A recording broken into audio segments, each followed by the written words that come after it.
Bonjour à tous, dans le tutoriel d'aujourd'hui, nous allons voir comment scanner les modules d'une installation avec l'application Yokis Pro. Donc, pour faire le scan des modules, je vais me servir du chantier test qui a déjà été fait dans les précédents tutoriels. Donc, pour accéder au scan des modules, je retourne en cliquant sur Plan. Le plan, nous l'avons fait déjà dans un tutoriel précédent. Maintenant, je vais cliquer à droite ici sur l'onglet Modules. Apparaît ici la liste des différents modules qui existent chez Yokis classés par famille. Donc dans les ouvrants, vous allez retrouver tout ce qui est module volet roulant, aussi bien pour du volet roulant, du brise-soleil, du storban ou autre, les télévariateurs, les télérupteurs, et vous verrez qu'avec un télérupteur, on peut faire beaucoup plus de choses que simplement marche-arrêt. Tout ce qui est chauffage, donc le MFP6ARP pour module chauffage électrique, et si je descends un petit peu dans ma liste, on va retrouver ici, hop, pardon, le Yokis Hub que vous voyez là, mais dans un premier temps, on va se contenter de faire une installation radio, donc pas d'installation connectée. Donc pour rechercher les modules, tout ce que j'ai à faire, c'est cliquer en bas ici sur rechercher des modules. Le système me pose une question, est-ce que je dois faire un scan automatique avec une reconnaissance automatique de tous les modules de l'installation ou un scan manuel? Vous vous souvenez, je vous avais parlé des modules gris et des modules verts lors du premier tutoriel d'introduction à l'application Yokis Pro. Aujourd'hui, tous les modules sont verts. La différence principale avec les modules gris, c'est que justement, on peut faire un scan automatique sur les modules verts, donc qui sont maintenant commercialisés depuis plus de 4 ans, alors qu'on ne peut faire qu'un scan manuel sur les modules gris. Ce qui veut dire que si vous avez des modules gris sur l'installation, il faudra impérativement passer par un scan manuel, et que pour récupérer les informations sur la tablette par l'intermédiaire de la Yoke bien évidemment, cliquez sur le bouton Connect de chaque récepteur pour remonter les informations.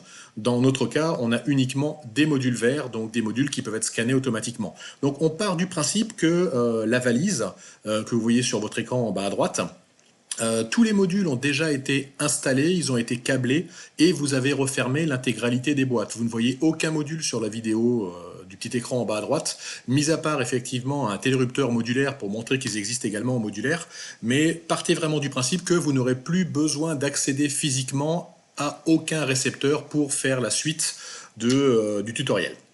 Donc je choisis le scan automatique, je fais valider.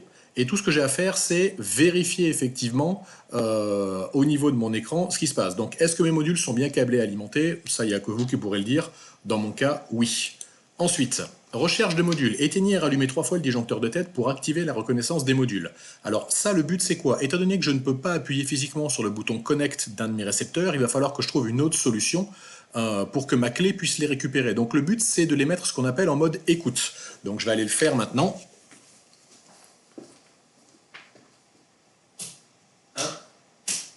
2, 3.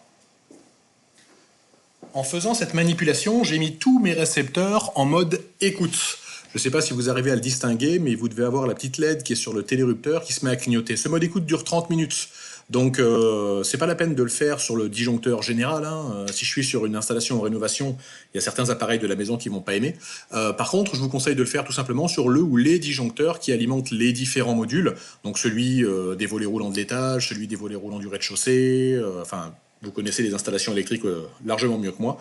Vous le faites les uns après les autres, c'est pas la peine de vous stresser parce que ce mode écoute va durer 30 minutes et les modules vont arrêter les modes écoute soit au bout des 30 minutes, soit dès qu'il aura été scanné. Donc une fois que j'ai fait mes 3 basculements, je vais cliquer sur suivant et lancer la recherche. Et là, vous allez voir que ma clé va aller récupérer directement l'intégralité des modules qui sont en mode écoute sur mon installation. Alors, bien évidemment, sur ma valise, j'ai quelques modules, comme vous pouvez le voir, des volets roulants, des éclairages, de la variation, un portail, de l'éclairage extérieur.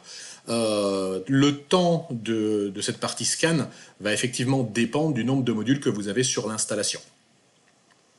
Voilà, il m'a trouvé 10 modules, donc il les a tous trouvés. Je vais attendre gentiment qu'il voit qu'il n'a plus rien à trouver et qu'il arrête automatiquement son scan. Si jamais vous avez installé plus de modules et qu'il en trouve moins, c'est tout simplement qu'ils ne sont pas à portée radio de la Yoke. Donc là, vous pouvez très bien vous déplacer et cliquer sur relancer la recherche de manière à ce qu'il récupère les modules qui n'auront pas été trouvés lors d'un premier passage. Si pour une raison quelconque, la durée de 30 minutes a été dépassée, il n'y a rien qui vous empêche de refaire les 3 basculements au niveau du ou des disjoncteurs, de relancer la recherche. Il se peut qu'il trouve des modules qu'il a déjà trouvés lors d'un premier scan. Par contre, comme ils ont toujours la même adresse MAC, il ne va pas vous dire j'ai trouvé 2 récepteurs. Il va vous dire j'ai trouvé un récepteur même s'il a été scanné 2 fois. Ce qui veut dire que vous ne pouvez pas trouver plus de modules que ce que vous en avez réellement sur l'installation. Je vais donc cliquer sur terminer la recherche. Et là, vous voyez, il me dit qu'il a trouvé 10 modules. Il a scanné 10 modules. Et parmi tout ça, il y a 3 ouvrants, 2 télévariateurs, 5 télérupteurs. Donc on a bien ici la somme de nos 10 modules. Voilà, c'est fini pour ce tutoriel. On se retrouve bientôt pour la suite, à savoir le placement des modules que nous avons scannés aujourd'hui. Bonne journée, au revoir.